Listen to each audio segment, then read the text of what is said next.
And also, yeah, that's fine. If you can read that, that's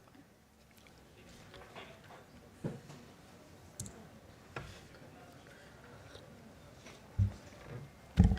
Welcome, everyone. I'm Phoebe. I'm head of the New Deal for Parents at Onward. We are all here because in the UK, we are having fewer children than we want. Women tell us they want more than 2 children on average. Instead, they have on average 1.49. And whether or not to have a child, and when to do so, and how many children to have, is a deeply personal decision. But this gap, this birth gap, is a sign that the integrity of that decision, its freedom, is being compromised, that people are being prevented from building the families that they want to have. And this matters not only for individual families, but also because we are an aging society with a declining birth rate. Every child is a vote of confidence in our shared future, a contribution to our mutual prosperity. And that makes it even more important that we work to make things easier and better for parents, to make it easier for all of us to have the children we want when we want. And that's why the New Deal for Parents exists.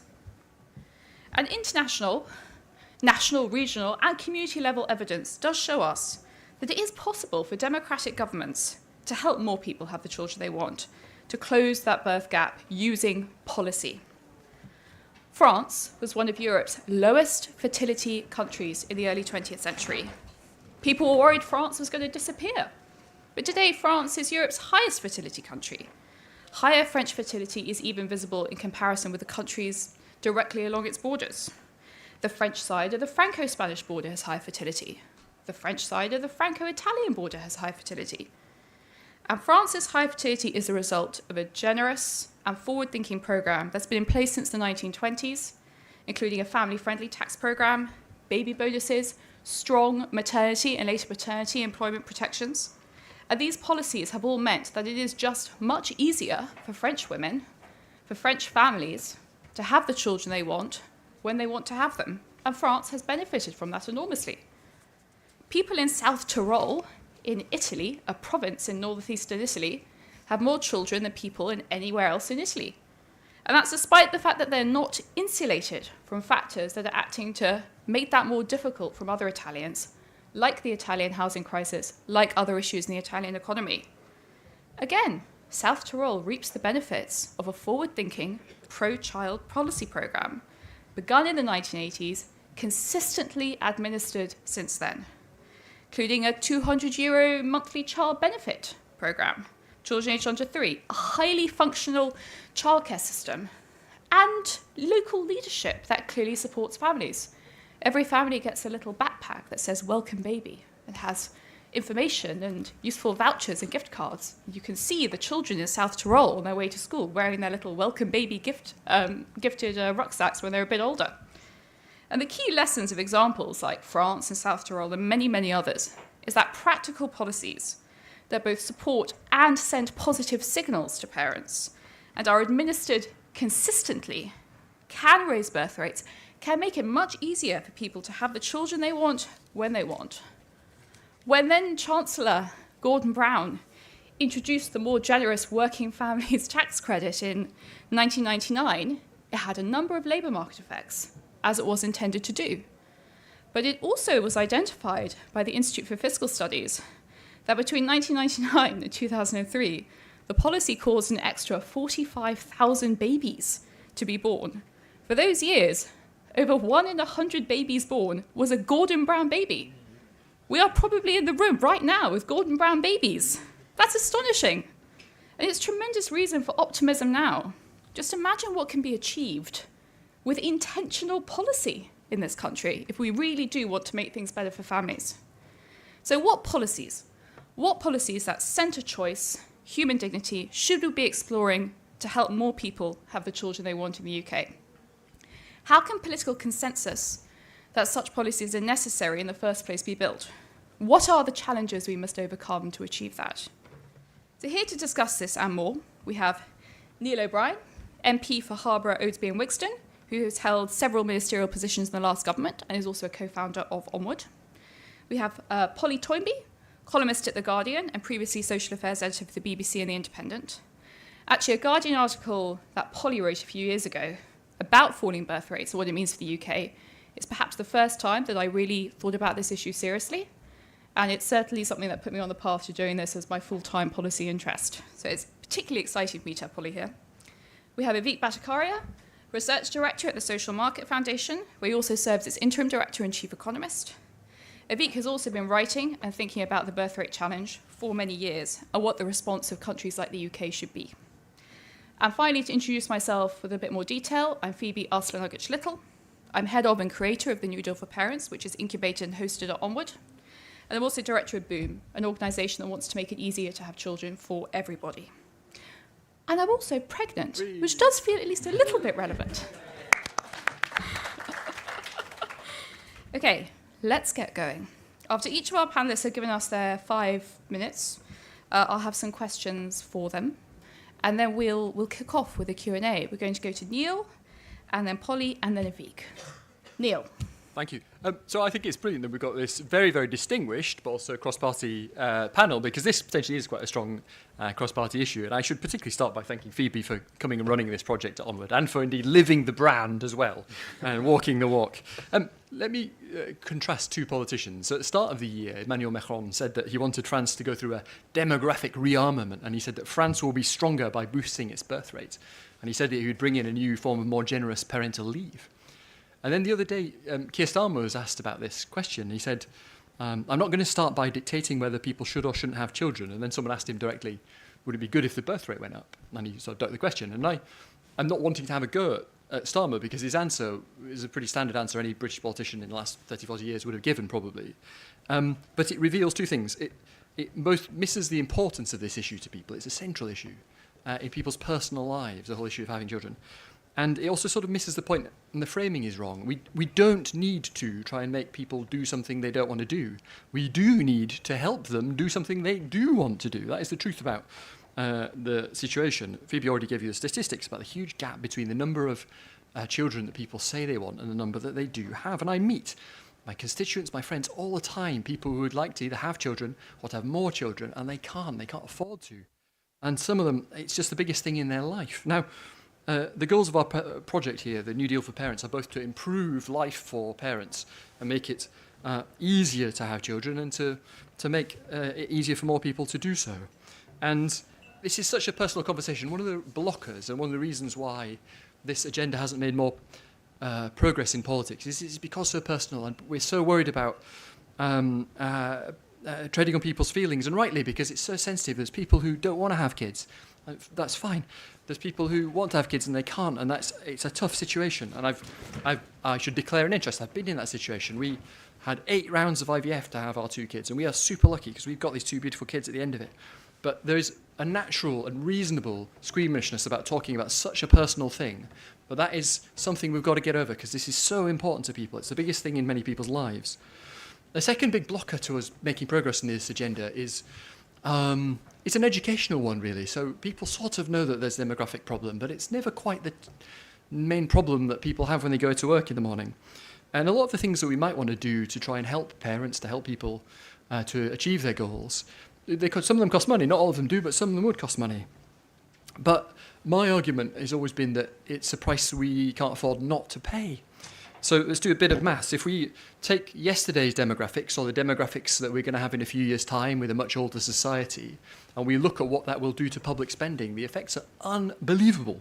So if you roll back 20 years and we take today's patterns of public spending, we don't change anything, we just change the demographics. We have fewer old people, more young people. We'd have had 2.5% more tax receipts and spent 4.5% less than now. So the Chancellor in total would have £84 billion extra to play with without doing anything. That is enough to cut tax by, basic rate of income tax, by 13p in the pound, right? That's just 20 years.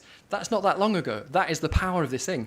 You roll forward 20 years, and it's more dramatic. You're spending 6.3% more and getting 2% less in taxes. So the power of this thing is something we can't afford not to tackle. So we have to overcome the kind of Treasury objections. We have to overcome the short-termism of all of us as politicians, that this is a problem, but it's not my problem to solve, and start dealing with it. And I think the fourth big barrier to us tackling this is a sort of pessimism about whether it's possible. You might agree that it would be desirable to do more to help parents, and you might think that it would be positive if we could achieve this, and you might think that nothing works. But intuitively, you can see that things do matter. You can see these huge variations over time. You know, if Britain had kept the same fertility rate that we'd had in 2010, not that long ago, then for every 100 people we have now, they would have 92 grandchildren. If we have the fertility rate that Britain has now, only 62 rather than 92 grandchildren. A massive difference in like the space of the last Conservative government. Look around Europe. At current fertility rates, 100 French people get 77 French grandchildren, but only 44 Italians or Spanish, right? These are not radically different countries, massively different wealth levels. You can see the effect, though, at the French-Spanish border. Massive difference. And outside Europe, of course, the differences are much bigger.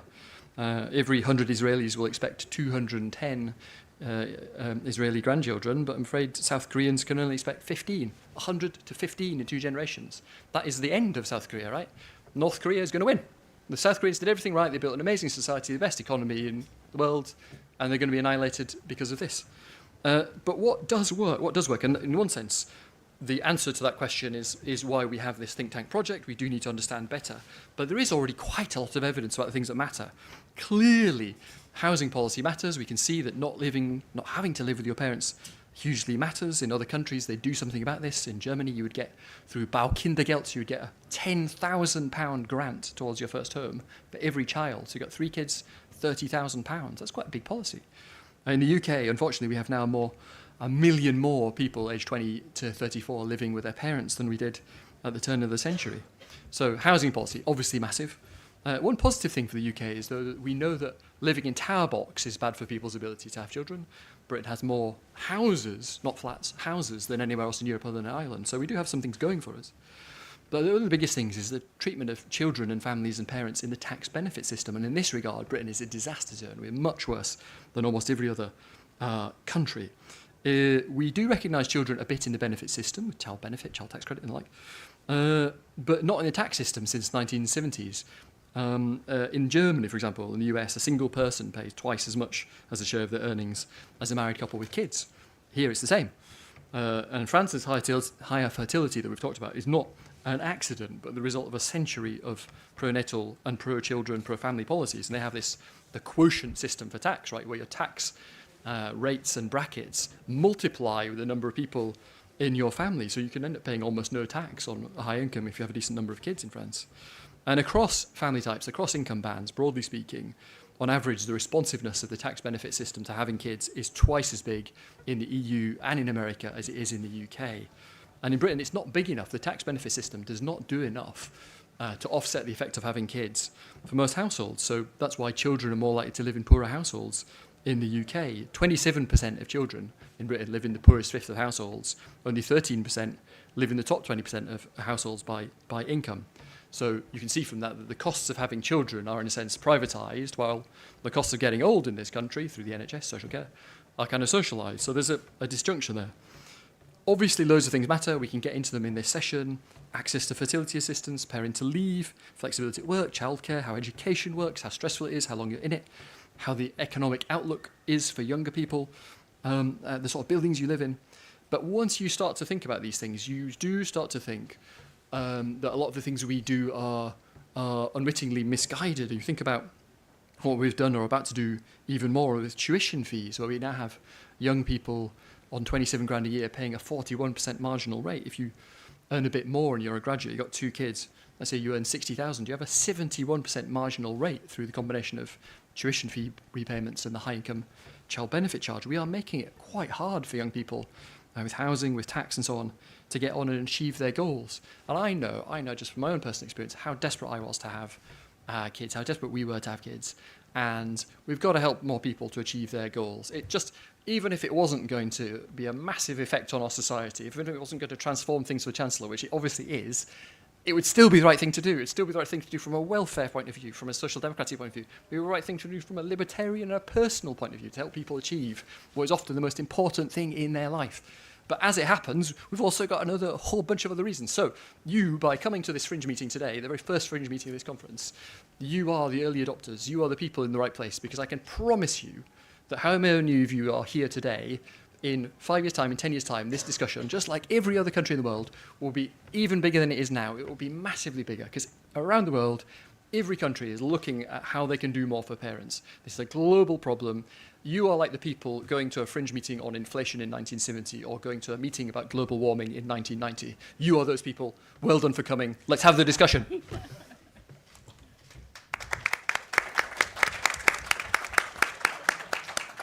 Thank you, Neil. Polly. Thank you. Onward isn't the first progressive stream of the Tory party to think about this. Back in 2003, David Willetts wrote an absolutely excellent paper called Old Europe, Demographic Change, in which he was really the first one to get going on this, certainly within the Conservative Party.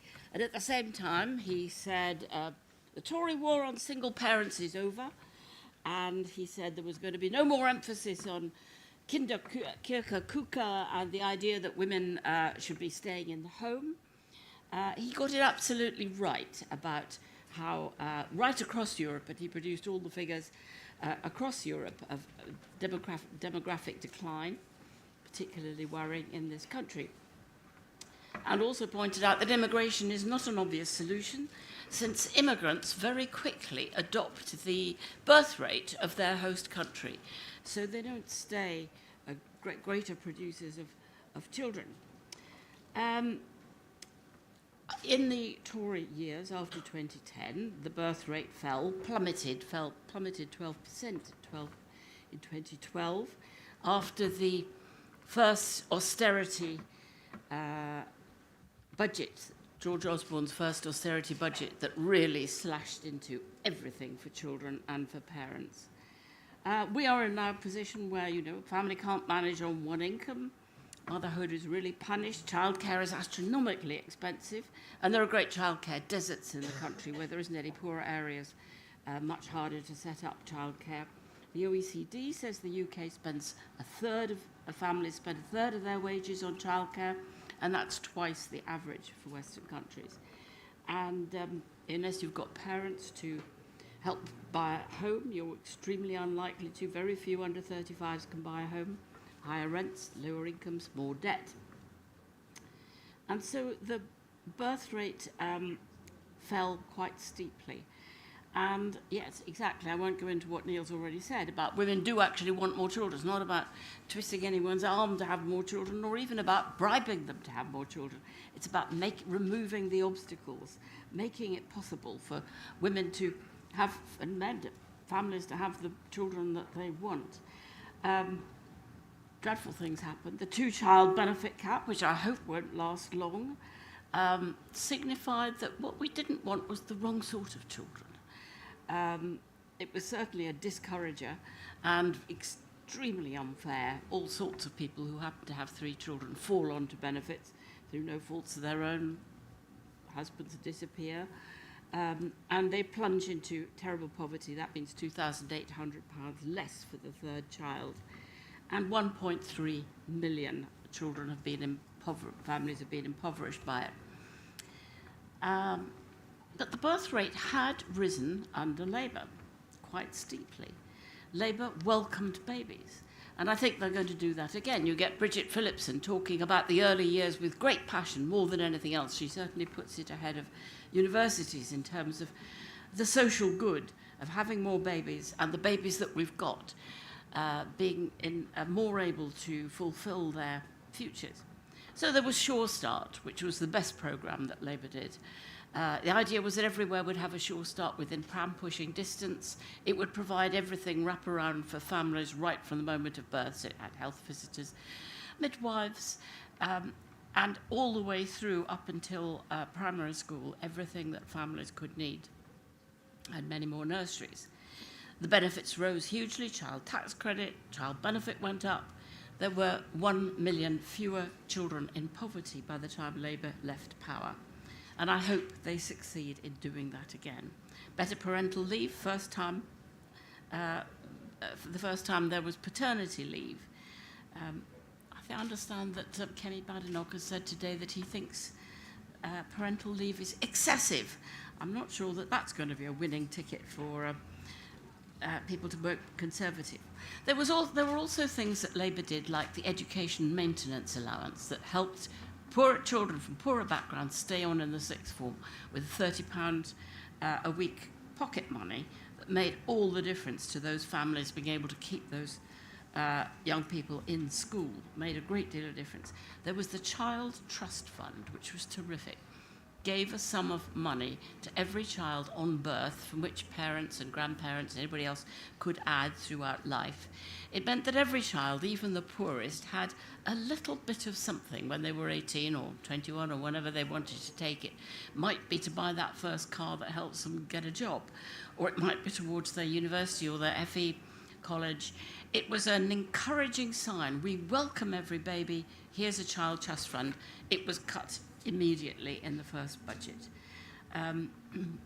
Wraparound schools. There were breakfast clubs, after-school clubs and holiday clubs, and many more of them were being opened up. But the numbers of babies born from 2012 fell by 12.2%. Infant mortality rose for the first time in years, 30% above the median for the EU. And last year, deaths of children, older children as well, were up 8%, and these were regarded as avoidable deaths, which the Royal College of Paediatricians and Paediatrics and Child Health said was unforgivable, and they said poverty was the reason why. So that poverty is at the root of what goes wrong with people having children, and when they have children, being able to bring them up well. The other thing that's happened is a sharp rise in abortions. And the British Pregnancy Advisory Service, which has always been the main service providing abortions, says that it's absolutely heartbreaking, the stories they're hearing of people coming for abortions who don't really want to have abortions. They want to have another baby, they can't afford it, the cost of living is just too high, and that's appalling to hear as well. At a time when abortion, we're looking in American context, has all been about having more abortions. We have to remember as well the heartbreak of people having unwanted abortions. And in the UK, is 37th out of 39 OECD countries for child poverty. Only Colombia and Turkey have more poor children. These things go together absolutely. These were, I'm afraid, deliberate George Osborne Conservative austerity policies where the benefits for families were targeted more than anything else. You can argue about whether austerity was the right macroeconomic policy, but where it was targeted was cruelly and viscerally against the family. So it's not surprising that having trouble with the birth rate. Let's hope Labour this time can reinstate some of those things, but above all, reinstate a sense of welcome to new children.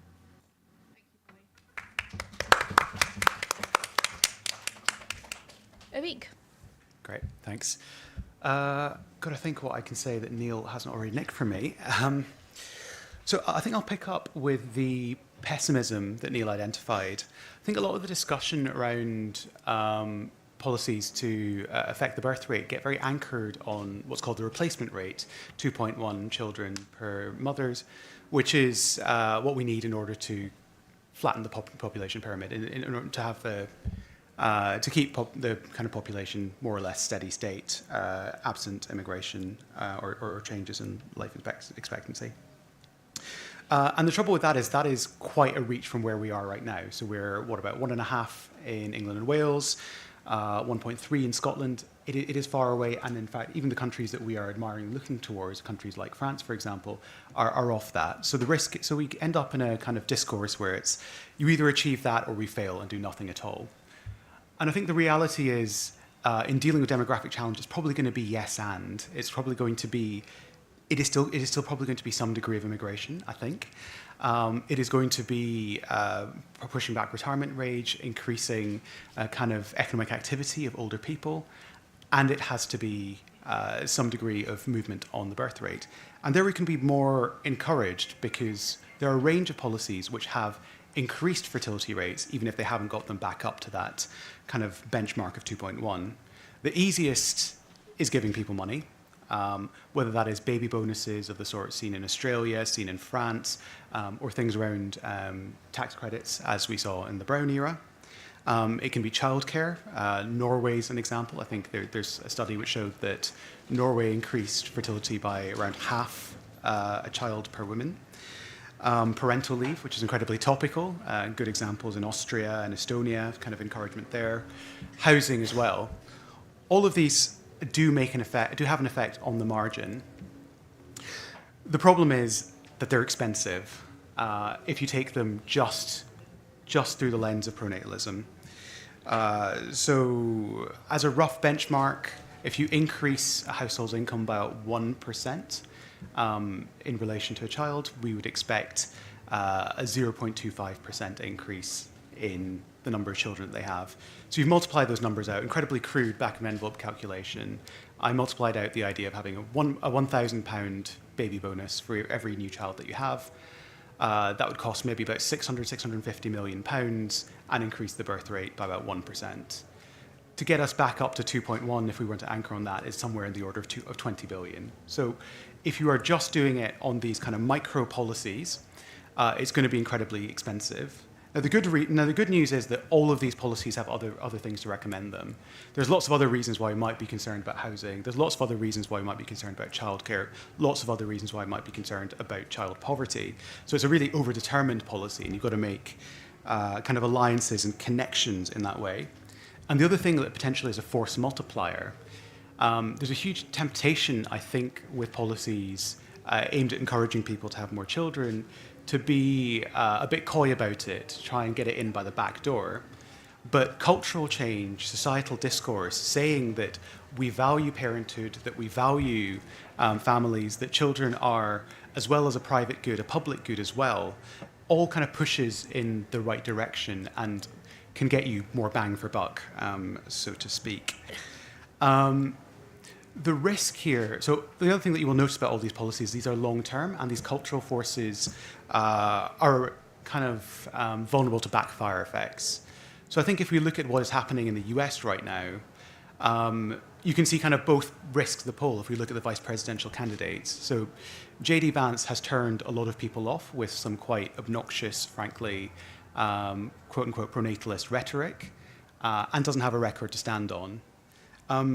Interestingly, the contrast with Tim Walz, who was governor of Minnesota, I don't think he would go about describing himself as someone who cares explicitly about the birth rate. But what he did say is that he wanted Minnesota to be the best state in the union in which to raise a family.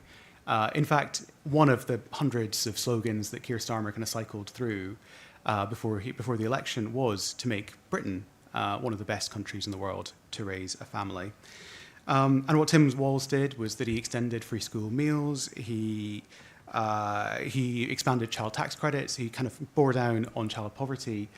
And so he kind of walked the walk without talking the talk. And really what we need is left and right coming together, agreeing that this is an issue, agreeing that it has to be liberal, it can't be hectoring, it can't be divisive in this way, it can't be about restricting liberty, and starting to make a bit of progress on these policies, which are valuable for other reasons as well as their impact on fertility. So I'll stop there, and glad we're having this discussion. Thank you very much, Vic. I have some questions for our panellists, and I'm going to open it up to the audience. So do start having a think about what you might want to ask. Polly, when this sort of applies, I think, to centre-left and centre-right thinkers. You know, often now I hear people, podcasts or in their writing, mention the fact that we're an ageing society and that birth rates are declining. I was very excited to hear Rory Stewart and Alistair Campbell on their incredibly popular podcast mention this. Like, oh my God, they're going to talk about it. It's fantastic. But very often then what happens is that people say, oh, well, actually, not really an issue because of immigration. We can rely on immigration.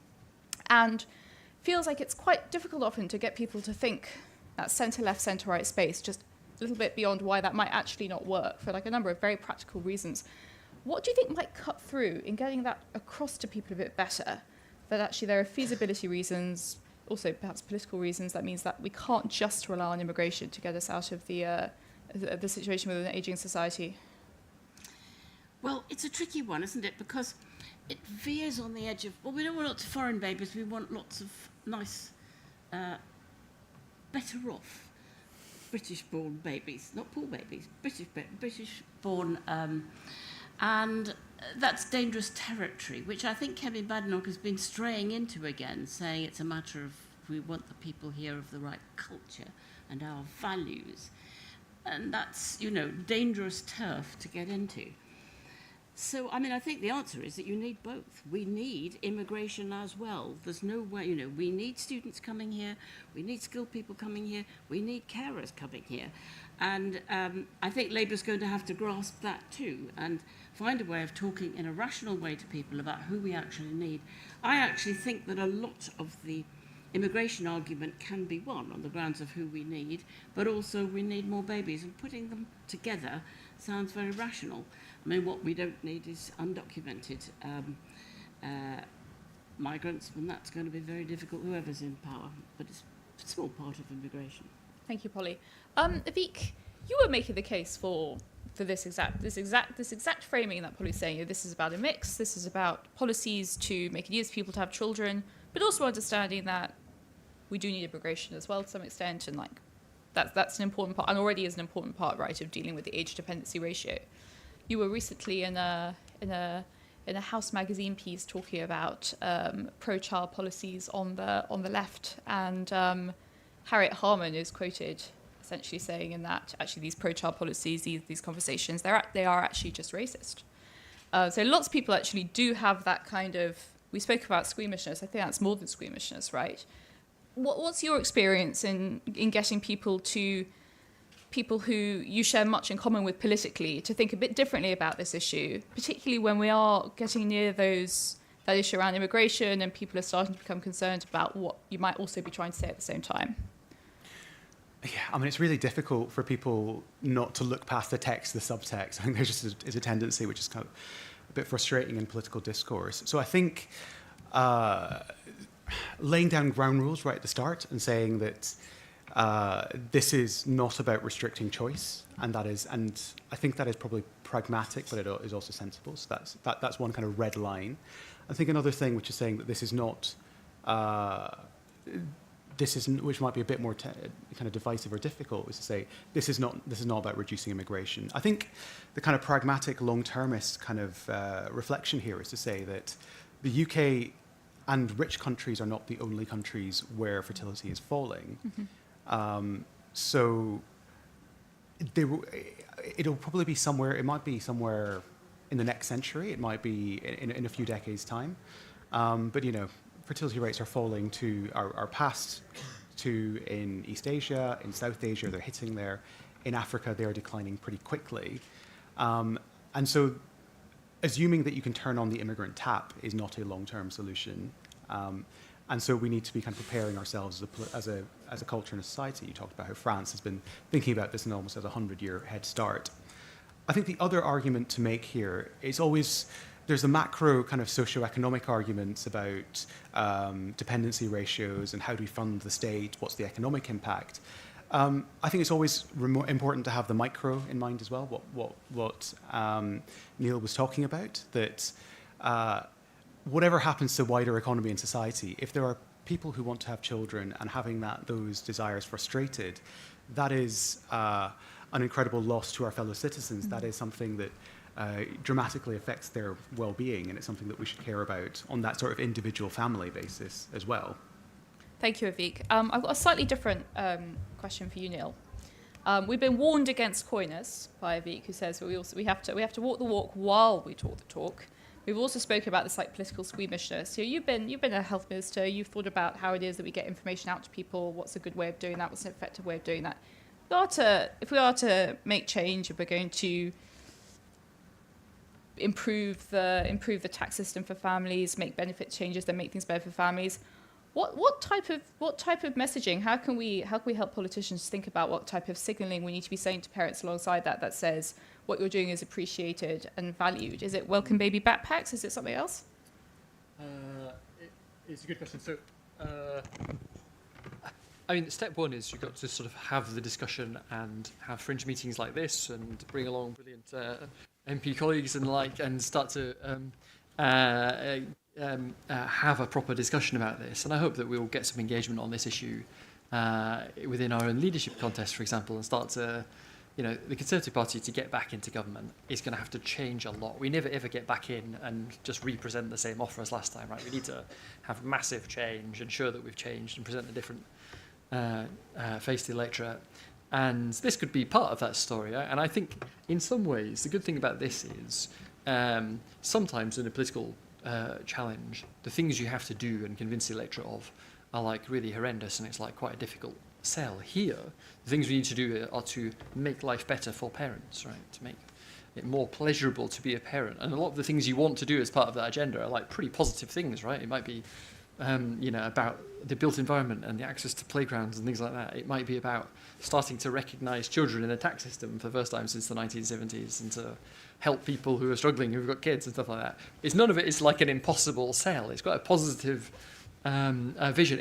I think the problem is just trying to find the right emotionally intelligent way of getting into the conversation. When I was at Treasury, certainly the view was like, this is anything that moves you away from like a totally individualised tax system. That's really judgmental, and it's all about, dead weight and stuff like that. And, it's very kind of high EQ, low EQ, kind of wonky. But there was this sort of feeling that anything you did that got into this was sort of like somehow unreasonable. And it's obviously not. Most of the rest of Europe, the world, whatever, have these kind of policies, and we just kind of need to replicate them. But I think it's about finding an attractive way of talking about this that doesn't exclude people, really. I think the reason politicians don't want to do it is it's like, if I start talking about, helping parents, all the people who don't want to be parents or can't be parents will be upset, or they'll feel excluded, or, when people do it the wrong way in America, it's like, culture-y and like combative and not in a good way. It's just trying to find the right language for... Can I ask you something? Could you imagine, from the things that you've said, that the Conservative Party could come forward with offers of the sorts of things that Labour did last time to encourage families, and that includes benefits and, includes a lot of spending when you're saying 20 billion. Can you imagine that sort of turn, saying, actually, we were wrong to target families and children. We should be giving children priority, perhaps over pensioners. I think the way political change works is more likely we will say, Labour are wrong not to have these things. Yes. Well, Well, I talked about the tax system, right? If we did, it would be great. But I think from a political point of view, the logic for the Conservative Party is very solid, right? We are incredibly far behind among very young people, right? The person we're not going to win over at the moment, in the immediate future, is someone who is like really far away from us and is like 18 years old. The place where we are in contention in a lot of people's minds when you look at the polls is in the kind of the middle of the electorate, and people who are just about to have kids, just having kids and stuff like that. And as we start to build out again from the very shrunken voter base that we have at the moment, which is primarily among older people, one of the first places we should be looking politically, apart from anything else, is among those people in the middle of the age spectrum and people who are having kids, thinking about having kids. It's an obvious way into a conversation about some of those things. So, I can easily imagine us embracing this agenda. It won't obviously sound like it does in your telling of it, obviously, because I'm a Conservative politician and you're on the left. You have to remember that a lot of the lower paid families that are really struggling are not paying tax. Tax cuts are for the better off. It's They're true. You are true up to point. There's still a lot of people who are not well off are paying quite a lot of tax in different dimensions. I take your point. We never really used the language of this enough at the time, but when we did do changes to the taper rate and things in UC, you talked about letting you keep more of your hard-earned money, right? That sounds a bit more conservative than your version of this, but I slightly dispute the point. I do think that the tax system does affect a lot of people who I would not describe as well off. I mean, I talked about young graduates paying 41% on 27k, which is not that much anymore. And a lot of the things are not necessarily just about the benefit system. I talked about thousands of the other things we could do in this space. Maybe it will be some big housing offer for younger people that we focus on. We have to basically to make any dent in this problem, we need to do everything. We need to hit this golf ball as hard as we conceivably can, and then some. So there's lots of opportunities for us to advance on lots of different policy fronts. But I do think it needs to have a distinctively, from my point of view, a distinctively conservative framing and way of describing it. You and V can go off and invent your own more left-wing version of it, and I'm entirely content if we both pursue this from different ends. But no, I think there is a possibility that this could be a big part of a conservative renewal. Thank you both. Questions from the audience? Yes. Hi. So Avik touched on the fact that even in France, with all these initiatives, not mixed. Oh, sorry. Can you all hear me now? So Avik was talking about even in France, they weren't meeting the threshold despite all these initiatives. I think something you also talked about, Avik, which hasn't necessarily been fleshed out, which is why I'm asking the question, is about the cultural element to this and the social element. So I have one child myself. I'm very happy about the fact we have the nursery provision that's going to get even better soon. And that's really important because that will allow my wife to go back to work. And she's really happy about that. But basically what I'm asking is there something we can do? And I know there's a lot of connotations to this, the word social engineering and so on, but is there something we can do to change ourselves culturally, socially, moving forward so that we want to have more children, we value the family more, parents and grandparents want to get involved and really form a community around mothers? Because I think one of the reasons my wife and myself are still struggling about whether we're going to go for the second child is we just feel like we don't have that support network there at all. And I feel like I can remember my grandmother gave my mum so much support when I was a child, and I'm not necessarily sure that we'd be able to get the same sort of help. So that's my general question. Thank you very much. I'm going to abuse chair privileges and answer a bit of your question first before I give it to the panel. So extremely interesting with France, right? So France has seen its birth rate decline, particularly in the past decade. It's also about 10 years ago that France decided to wind back in this pro-family, pro-child program that we've been talking about. So for a long time, France had not seen its family spending program as just another redistributive benefit, but began to be seen in that way. Much more means testing brought in, made much less generous. Cash grants wound in. No, but this has been in place since the 1920s, only ever expanded, suddenly shrunk.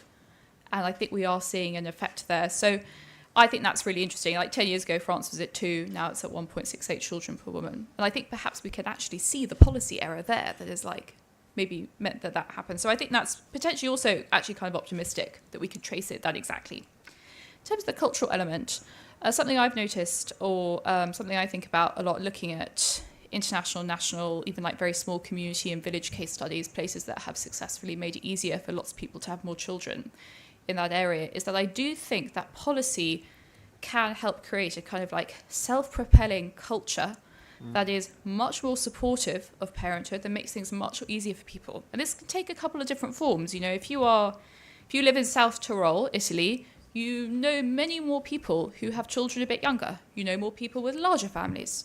You have more of a sense of what that looks like. What would your life look like if you did that? There's people who can give you a bit more advice, people who can maybe also very willing to do play dates and watch your child if you watch theirs. And there's policy there, but then the policy's effect is magnified hugely by the changes that you're creating in that community, which I think is really positive and hopeful, because often people will ask me, like, isn't this just culture? But actually policy and culture a lot of the time, ideally they're like that. You do get these effects, but how do we create better communities communities that best support parents? Polly, would you like to come in on that? How do we create the community that does? What's the policy that makes things easier? Is this actually to do with, is this to do with helping grandparents to get involved more? Is this to do with paying grandparents for childcare? And grandparents these days are working. Grandmothers are working like mad. And what's more, we're trying to encourage them to too. We don't want people to retire early. We want them to keep their fit, to keep working as long as possible. So I think there are fewer grandparents who can do, they can do some, but can do the kind of, several days a week heavy lifting. So I don't think that's the answer. I think Sure Start had around it a real culture where it was hugely used by middle-class people as well as by people with problems and deprivation.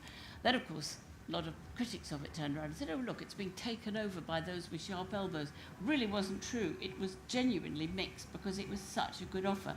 And it was a real community hub where it worked best, where they invested most. You know, it would often have a cafe run by the parents. It would also become a sort of centre where parents, particularly parents of young children, are the people who initiate local campaigns. We need this fixed, we need that done. And it became a real community centre. And because they needed it, because they really needed, first of all, drop-in play centres and then nurseries and then proper education. It's very important not to see it as childcare, but as proper early years education. And I think, you know, if only we'd had the last 14 years of building on that, everybody would have had that sense that the heart of our community is where the babies are. And I think that's a tremendously uplifting feeling. And everybody likes looking at the babies and seeing them coming and going, playgrounds and all of that. You're right, more playgrounds.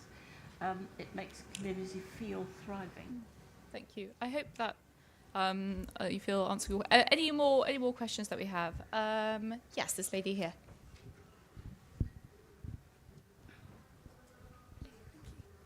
Hello, so I write for our student newspaper at university, and we've had this conversation quite a bit actually amongst not only my peers but people who also write. And I'm really interested in the role that social media plays in this portrayal of parenthood. I think, broadly speaking, it is often portrayed as a luxury, and especially with new documentaries coming out on Netflix and all this kind of stuff. There are young American families, big houses, lots of support network, and in this country, we see a certain kind of person having children younger on social media, people who can afford to do so. What can we do to help reshape this narrative on social media to make having a family attractive for young people like myself who are going into work and are wanting to start having these conversations and thinking about the future more readily? Thank you very much. Avik, social media portrayals of parenthood. It's interesting. And something else I'll mention is that sometimes I get a very different, people say to me they feel lots of portrayals of parenthood that they see are very, very negative. And this is kind of also an interesting, but you hear both. What do you think, Avik? I'm inclined to say it goes back further than social media. Certainly the trends go back further. And I think both can be true, right? Which is, what they have in common is that you need to get to a certain life stage, achieve have a certain amount of resources, both in terms of time and money, in order to be an effective parent. I think that's a story that goes back probably 30, 40 years even. How do we get out of that kind of trend or that direction? I think perhaps that might be bottoming out and it might be rebounding a bit in terms of the free range parenting movement, or the kind of shift towards parenting norms that are less intensive. So there might be some degree of self-correction, but it's going to be slow. And I think these things are probably outside the kind of realm of policymakers directly, but we can kind of nudge in a particular direction, and then hopefully it builds up momentum. As you were saying, Phoebe, if you're seeing younger parents, more of your peers becoming parents, then that can develop some degree of momentum. But I think this is a longer story than social media, and I think it'll take a longer time to come out of it. Thank you, Avik. Question? Yes. Hello, I'm sort of classic position of my kids are getting ready to have kids. And the burden on them in terms of just buying accommodation and student debt. And it's not just, we're looking here in the UK, but I've lived in Singapore and Japan and Korea, and all of them have almost no kids, or with one kid per lady. I was in Singapore recently where they were being very proud of their longevity agenda, keep everyone alive. And I'm at the same week they announced they had the lowest birth rate almost in the world. But a lot of that is around housing. If you go to Singapore and you actually get invited to someone's house, of a young person's house, you wouldn't swing a cat in it. Well, I can see why you'd have one child, but having two, So that's the point. Yes, and these are also countries where people are living with their parents for longer and longer and longer and longer. Neil, as someone who thinks about housing and the housing crisis, you've already spoken about how that's damaging people's ability to have the children they want in the UK. What's the most promising? What's the way out of that? Is it just build more homes? So it's interesting because your question sort of builds on the previous two. So that the culture and the policy stuff that you can directly do as a government very much interact. Right? So people say, oh, the answer is not to change the benefit system, the answer is to change the culture. And the culture obviously does matter. There's a spectacular example of it in Georgia, where the Patriarch of Georgia, their equivalent of the Pope, promised to baptize children personally. So it's like having the Pope baptize good. And this offer visibly created a birth spike in Georgia, right? So the culture hugely matters. And likewise in South Korea, where everything is disastrous on this agenda, one of the things that's disastrous is all K-pop stars, all the most famous people in South Korea, all have contracts that say you can't be in a couple, you can't have a boyfriend or a girlfriend because it spoils the image. And so none of the famous people have kids, none of them are even in a relationship, right? So the culture hugely matters, but one of the things you can do to change the culture is change the policy, and in housing that's obviously true. And one of the things we had after the Second World War is the phenomenon of so-called pram towns like Harlow, where we built all these new housing estates, the kind that my father grew up on, and everyone was having kids. And that has a momentum of its own. You see these wonderful pictures of sort of post-war Harlows, like prams 3 deep outside, kind of mother care or whatever, because people can see other people around it, and they can also have those shared resources and shared experiences. One of the best things I ever got as someone who's about to have kids was going to NCT, one of the policy things we could do is try and provide that for everyone. The thing you get on the NHS at them is not very good, but the best thing about NCT was not some woman with a knitted placenta showing us everything about how to have birth. The best thing was that you met a dozen other people in your boat who were going to have kids at the same time, and then you could all commiserate with each other and help each other and stuff like that. So the culture and the policy hugely matter. I would love us to have, at the time of the next election, a fantastic offer of some kind on housing for younger people, particularly for parents. I've got some ideas about how we can do that, but yes, absolutely, that would be one of the big first things I would do. Just what Peter Lilly said. I have a little list of people who have babies just to get a house. Well, that was Peter's point was a Maybe slightly that's the different right one idea. to mine. Yes, well, yeah, we could have a little list. It could be of the people who we're going to give houses to, who need them. If we had a waiting list for young people who are never going to get social housing, because the way social housing works at the moment, that would create huge pressure to build for that community. One of the things we did try to do with self-build is to create a local waiting list for that, to try and generate that exact dynamic, but of course that's too small a sector. That's incredibly hard It's work. niche, yeah. Can I just take up our student journalist? Nobody's said anything yet about men, whether they're growing up much too slowly. There are lots of women who would like to have children younger, but the men are just not going to commit until they get into their 30s. And do you think that's a problem, the sort of man-child thing, that you go on being a teenage man for much longer? So women have to wait and therefore have fewer children. The later they have children, the fewer they'll have. At university, there's also an idea of university wives. So you get in a relationship very early on, and you end up doing all the cooking, all the cleaning, all the looking after for a man you meet very early on at university. And you have all these grandiose ideas of moving to London, getting a job, and all this kind of stuff, and then it all disappears as soon as you graduate. Because really you're just someone's mum for 3 years, and then they move on. It's brutal.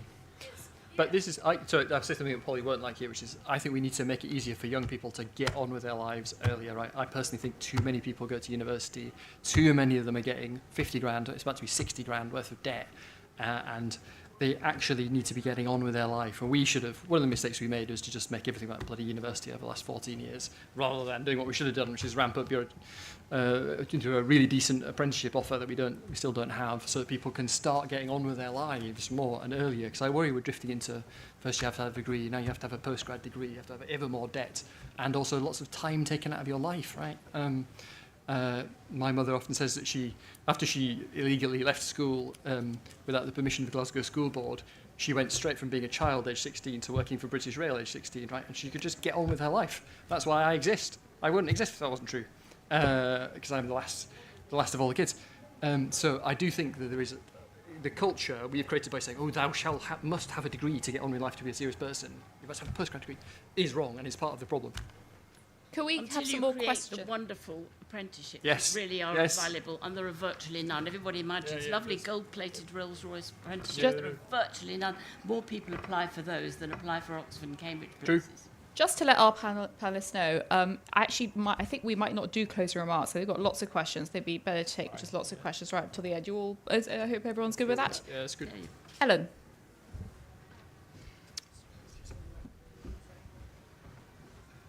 Thank you. I think it was earlier today that Kemi Badenoch made this comment about how maternity pay has got out of hand, despite the fact that maternity pay is not enough to live on at all. And when I see comments like that, it makes me slightly despair, because it seems like there's still so much of a perception that if you have kids, that's entirely your responsibility. And if it's not really possible, that's your problem. And not enough recognition that when you have children and raise children, that's a productive and essential activity. And I just wonder whether we can do anything to persuade more people of that, or whether there are sort of policy inroads that can be made, even for people that don't believe that yet. Thank you. Also, just some... this is Dr. Ellen Pasternak, who's written a very influential article that makes the case for why we should all see parenting as a public good and not just a private good. And it's something that gets shared around a lot. It has changed the way that a lot of people think about the issue. But should Ellen despair, how can we make people? How can we change the message around parenting so that people see it as a productive and essential activity? Avik? Yeah, I think it's a great question. I mean, I think the kind of vice of the left is to load costs onto business and pretend they don't exist. And the vice of the right is to see any cost as as inherently negative. But yeah, fundamentally the issue here is, if we care about this as a society, we need to pay for it. However you do that, whether that is through kind of state support or whether that's through employer support. How do we get people to care about it? I think the societal resources are there. I think the cultural thing maybe is a bit trickier to get to see kind of the next generation as part of a collective endeavor. It is, again, kind of rebuilding the concept of society and saying that children are an important part of society. And even if you don't have children, ultimately you want someone to pay your pension, right? You want people to, quite apart from the broader benefits. The difficulty is timelines. It's difficult as, if you're speaking to someone in their 20s or 30s, saying that person's going to pay your pension in 40 years' time is a hard lift. And to Neil's point on the Treasury, trying to get the Chancellor to say, well, there's going to be some great taxpayers in 20 years' time when it's probably the other lot in, is, again, a similarly hard lift. So very classic societal political problem with myopia. Thank you. Can I say something here? The cultural change is heavier the lifting than you might think. We seem to have a nice progressive audience here. When I write about it, I always get quite an avalanche of people saying nobody should have a child unless they can afford to bring that. They're mostly older people who perhaps when they had children, life was easier, it was easier to buy a house and things. But on public opinion, it's about half and half about the two-child benefit of an awful lot of people. That'll be Labour people as well, saying, I don't see why people should have babies on benefits. It's quite a strong tug in that direction. So there's an awful lot more to be talked about. We all need to spread the thought about the value of children for us all. So I think on your point, I think there is no substitute. Remember Mrs. Thatcher, one of the reasons she changed politics was she's prepared to take a philosophical stance and explain why she took it. On this point, the Treasury view of this is that having children is like buying a Ferrari. It's a personal choice, a consumption decision. I powerfully do not agree with that. Why do richer people pay more tax than poorer people? Because they can afford to. Why should parents pay less tax than people who are not having to look after kids? Because they can afford to, right? And you've just got to, I'm afraid, go for the jugular and explain philosophically why you think what you do. And there's no substitute for doing that if you want to change the culture of the conversation. Thank you very much, everyone. I'm very sorry, that's actually all we have time for. Thank you so much to Polly, Neil, and Avik. I hope people found this a positive and galvanizing and interesting conversation. Thank you all so much for coming, and thank you again to our panelists. Well done.